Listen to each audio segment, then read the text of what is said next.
What's up, YouTube? It's Ethan here, coming to you from the summit of Chief Mountain at 11,700 feet. And of course, right as I start to talk, that's when the wind kicks up again. But that's okay. It's a beautiful, beautiful January morning up here. It's about 20 degrees, some 20-mile-an-hour wind gusts. So it's pretty cold and windy. But as you can see, it's a perfectly clear day. Now we're getting some fantastic views.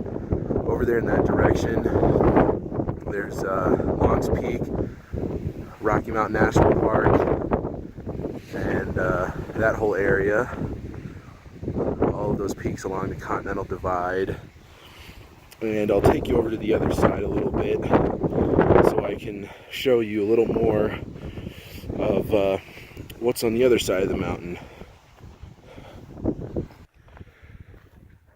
Alright, so a little bit down from the summit, that is the actual summit up there. But over there, getting a great view of Pikes Peak.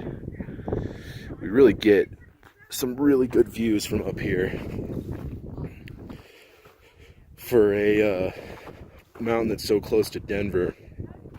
And I mean, it's tall. 11,700 feet. It is up there. It does go above tree line, but I mean, compared to, like, you know, a 13er or a 14er, it's nothing. And you still get those, you still get views almost like you're on a 13er or a 14er.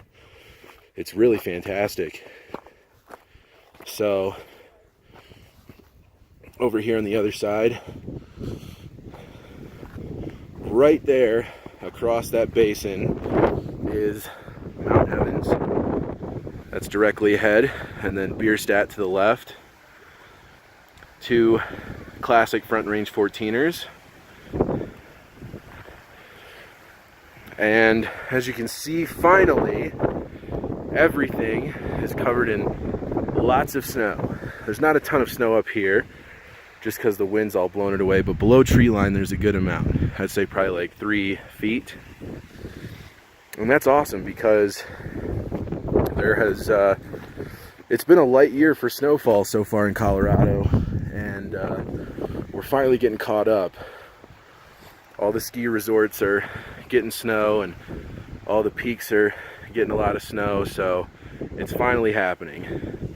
If you look though, Mount Evans and Bierstadt actually have a lot less snow than some of those other mountains over there.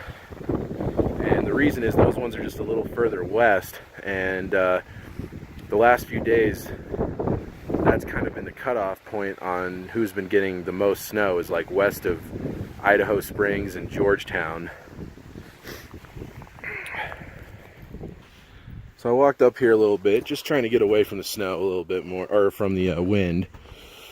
And it is a little bit less windy on this side, and still getting a great view of Pikes Peak from this vantage point.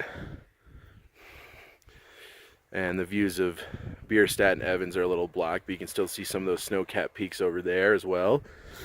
And this is a really cool summit. I highly recommend it. If you guys remember, I actually summited Chief Mountain last June, and I also put that hike on my here on my YouTube channel. And I can tell you, it's a very different experience in the wintertime.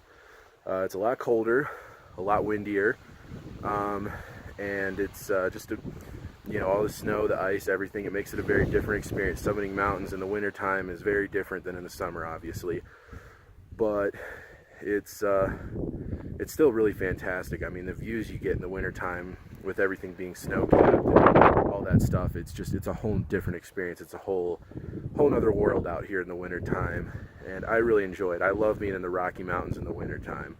It's a fantastic time of the year to be out here. Any time of the year. You can never go wrong when it comes to Colorado. But anyway, I just thought I'd show you guys around a little bit, show you what the Chief Mountain Summit looks like in the wintertime. As you can see, it's very beautiful. The views are fantastic, and it's really not that difficult of a hike.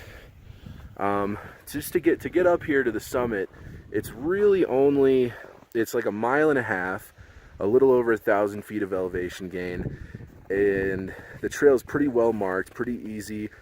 Most people do it, or I mean a lot of people still do it in the wintertime, so the snow is packed down well enough. I didn't need snowshoes or spikes or anything.